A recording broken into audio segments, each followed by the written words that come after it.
Hello, friends. This is Dave Hurwitz, executive editor at ClassicsToday.com, here with random reviews from the Overflow room. And as we move backwards through the alphabet and just have completed Ravel, we are now on Rautavaara, Einojuhani Rautavaara, the late great Finnish composer who wrote scads of wonderful music. And I had the great good fortune to know him quite well.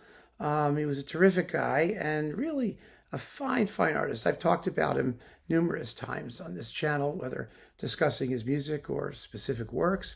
And I have a good clump of overflowing Rautavaara and a ton of it upstairs as well. So let's get through it. He was very lucky in his career in that his late maturity and mastery type period coincided with the explosion of independent Scandinavian classical record labels and the money to fund them. And so his output has been very well documented, particularly on Finland's own Ondine label, with which he had a very cordial working relationship and made a whole slew of terrific discs. So let's see what we got here. We have lots of this. It's just lovely. Okay. Yes, the Adoration of Aphrodite, a tone poem from 1968, Dances with Winds, that's his flute concerto, and On the Last Frontier, a fantasy for chorus and orchestra from 1997. This is all just wonderful music to listen to. He had no real, what you might call sort of, attitude when it came to his style. It was his. He'd evolved it. He'd worked on it. It became more tonal as life went on, but he still worked sometimes with 12 tones, sometimes not. It wasn't conventional tonal. It was Rautavaara tonal and just lovely. So we have Patrick Galois flute and the various singing people at the Helsinki Philharmonic and Leif Segerstam, and it doesn't get any better than this stuff. It really doesn't. All of these are just worth hearing. The opera, Aleksis Kivi. Now, this is one of those operas. It's a beautiful work. It's a beautiful work. And I actually saw this in Finland. I was invited to a performance. It was given in this opera house. It's like in a cave type thing. It's an underground kind of hollowed out amphitheater type thing, which is beautiful acoustics. And it's written for a chamber orchestra that consists of synthesizers, strings, and a couple clarinets and percussion. And, Rautavaara was so thrilled with the sounds he got out of this ensemble, and rightly so. It's marvelous. Aleksis Kivi was the first major Finnish national poet. Kivi means stone. He was an alcoholic, as so many of these people were, especially in that part of the world where it's dark for half a year and there's not much to do. But this is about essentially the conflict between Swedish and Finnish as the national language of Finland, which is not an operatic subject that's going to really, get your pulse pounding. I mean, it's an opera in which virtually nothing happens. I mean, he has a girlfriend. They have issues. He has alcoholic problems. He eventually dies quite young and neglected and disregarded. It was written for the great Finnish baritone Jorma Hynninen, who sings it magnificently. It's a wonderful cast, actually. And, what can I tell you? It's one of those operas, it's like Hindemith's Matthäus der Maler. It's a thoughtful opera. Dr. Faustus, these operas they're about, Magnard's Gerker. I don't know. Operas that are about ideas. And they're personified. And the characters are personifications of various mental states or philosophical positions. And the music is beautiful. Afterwards, actually, and I don't know if I had any role in this whatsoever, I really don't, but I said to Rautavaara, you should take the settings of the Kivi poems that are in here and make a song cycle out of them separately, because no one's going to want to see this. I had a very frank discussion with him. I said, you're not going to get a lot of outside of Finland productions of this thing, but you ought to do something with these beautiful, beautiful settings of Aleksis Kivi poetry. And he actually did that. He made a song cycle out of those poems. He may have intended to do it all along. I take no credit for it whatsoever, but we did discuss it right at the time. And it's interesting that he went on later and did it, and I'm very happy that he did it. What do we got here? The True and False Unicorn. Yeah, this is a thing. The True and False Unicorn, which is a choral, speaky, one act sort of thing, and the song of our time, the Canción de Nuestro Tiempo on Lorca poetry. Rautavaara shakes hands with George Crumb. And let's see, what's this? In the Shade of the Willow, to a poem by Aleksis Kivi. These are all choral works, and they're lovely. They're lovely and very interesting. The texts are interesting. The settings are sensitive. I mean, I would like to talk about them more. Maybe we'll have an opportunity in the next 10 or 12 years as we get into the 10 and 12,000 videos. We'll talk about more of these things individually. And that'll be a lot of fun when we get there. Rautavaara Symphony No. 7, Angel of Light. All right, the Royal Scottish National Orchestra under Hannu Koivula on Naxos. Angel of Light was his big breakthrough piece on Undine. It's very beautiful, the 7th Symphony. And his Angels series became like a big deal, and he started talking about angels all the time. And angels are fearsome and difficult and not always pretty and pastoral and tweedy, but sometimes ferocious. And there's this whole series he wrote based on his concept of angels. And I was a little bit, not into the angel thing, but I really liked the music, so I wasn't worried about that. And then we have Angels and Visitations, which is a tone poem thing, which is part of this Angels series, which is a little more ferocious and gnarly than the symphony, but it's great stuff. Absolutely gorgeous. And then we've got Symphony No. 8, The Journey, subtitled The Journey, and the Violin Concerto with Jaakko Kuusisto and the Lahti Symphony Orchestra under Osmovenska on BIS. Now, the 8th Symphony was premiered. It was written for the Philadelphia Orchestra, and it was premiered under Wolfgang Sawallisch and Philly. And I remember hearing it, and after I was at the premiere at Carnegie Hall, and I said to him, or at least the New York premiere, maybe they did it in Philly first, and Rautavaara was there, and I said to him, I really think that the slow movement needs to be longer because it doesn't sit well with me. And Rautavaara said, just wait. He wasn't happy with those Philadelphia performances. And then Segerstam recorded it, and it all sounded just right. And I called him up and said, you were right. I was wrong. It works fine. He said, see, told you. I mean, that was true. But this is a beautiful performance, too. Very, very nice with Lahti on BIS. Very well recorded. It was really an amazing thing when you think about it. And the 8th is his last symphony, by the way. When contemporary works like this are afforded top-notch recordings, multiple top-notch recordings within a couple years of the premiere. I mean, that's just a fabulous thing that you can't count on. So that's great. Then we've got piano concertos. 1 and 2. These are wonderful. With Rolf Gottoni and the Bavarian Radio Symphony Orchestra under Jukka-Pekka Saaraste. Yeah, terrific. And Leipzig Radio Symphony and Max Palmer, too. These are wonderful concertos, by the way. The first is kind of Shostakovich-y. It's kind of in that style. The second, it's starting to sound more Rautavaara-esque, if you want to call it that. And we had a conversation about those too, by the way. I get to talk about all these chats we had, and I said to him, the first piano concerto sounds like, Shostakovich, and the second sounds like you, more or less. And, he was sort of agreed with that, I think. He saw the point, but they're good works and they deserve to be played.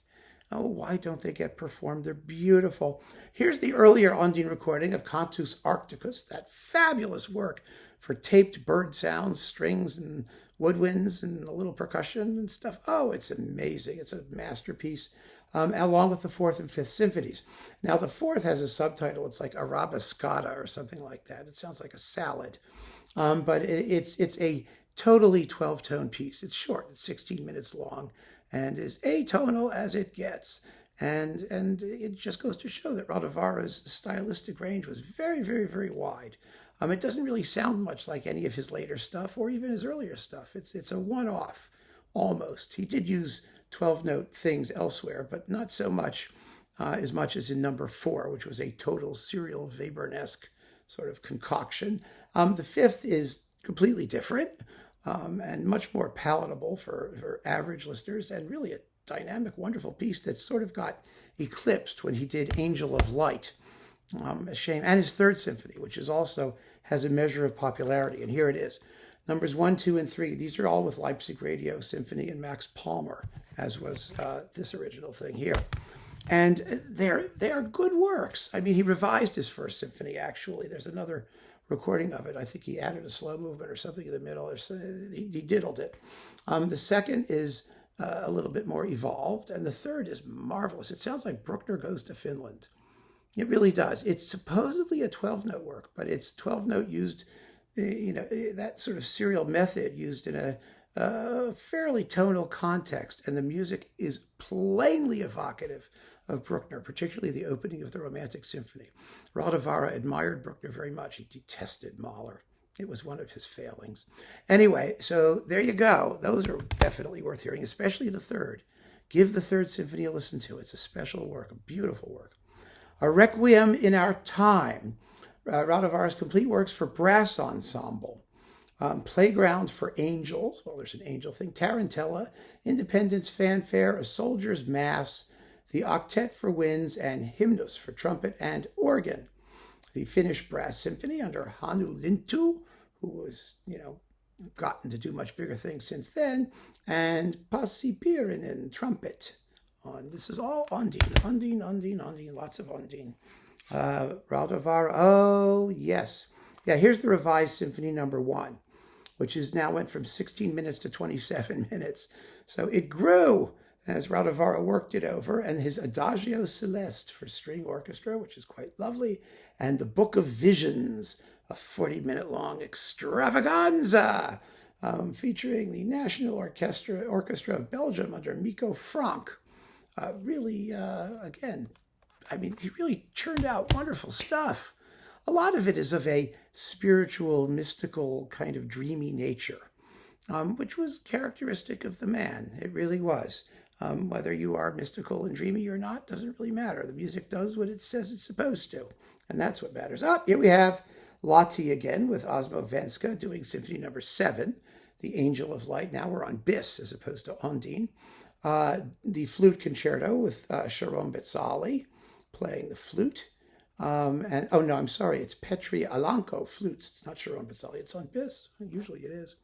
And Cantus Arcticus, the bird thing. Okay, yes. So it's, Petri Alanko is the excellent flute person. And actually, the Flute Concerto was dedicated to Gunilla von Bahr, who was the wife of Robert von Bahr, the first wife of Robert von Bahr, who is the guy who invented Bis Records and ran it for a bazillion years before it all got sold to, was it sold to Universal or Sony or somebody he sold it to.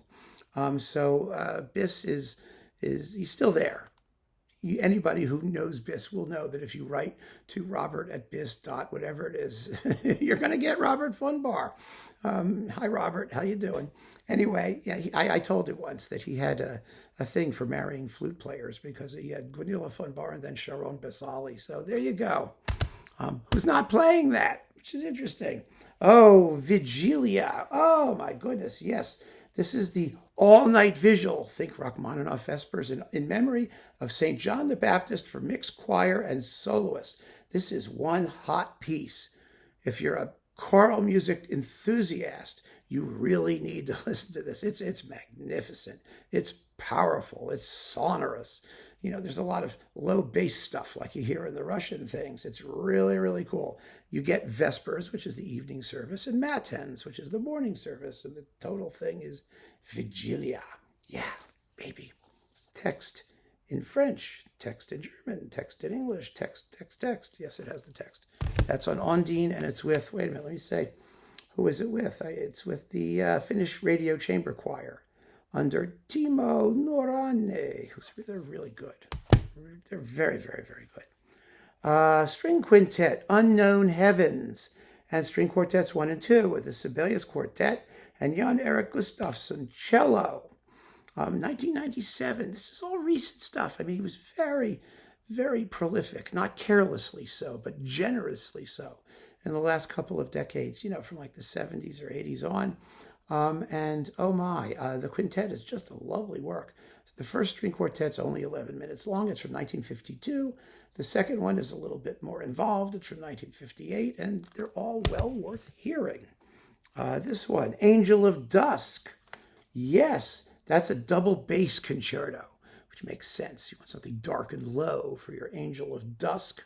With Esko Lane, double bass. Symphony number 2 is on here as well. Let's see, A Finnish Myth for string orchestra, and Fiddlers for string orchestra.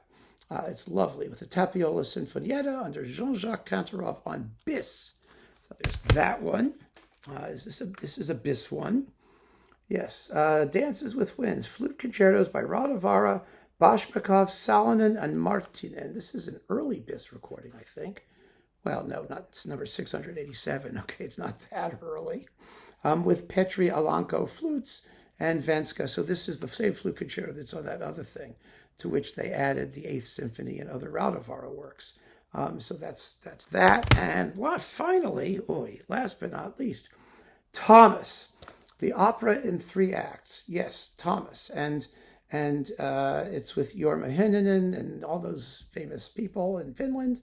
I don't think this one really became that popular either, actually. It's a live recording from it was the Woden Levy 1986 Record of the Year. Well, there you go. He wrote a bunch of operas, actually, aside from Aleksis, Kivi. There's Thomas, there's Vincent, which he mined to create the 6th Symphony. Powerful stuff. I'm not going to get into the plot and all that stuff because, first of all, I don't remember it all that well. And second of all, it's if you're into Rautavaara, you're going to want to hear it. And it doesn't make any sense to start boosting this now before you've heard all the other things. And if you have heard the other things, then you know this anyway.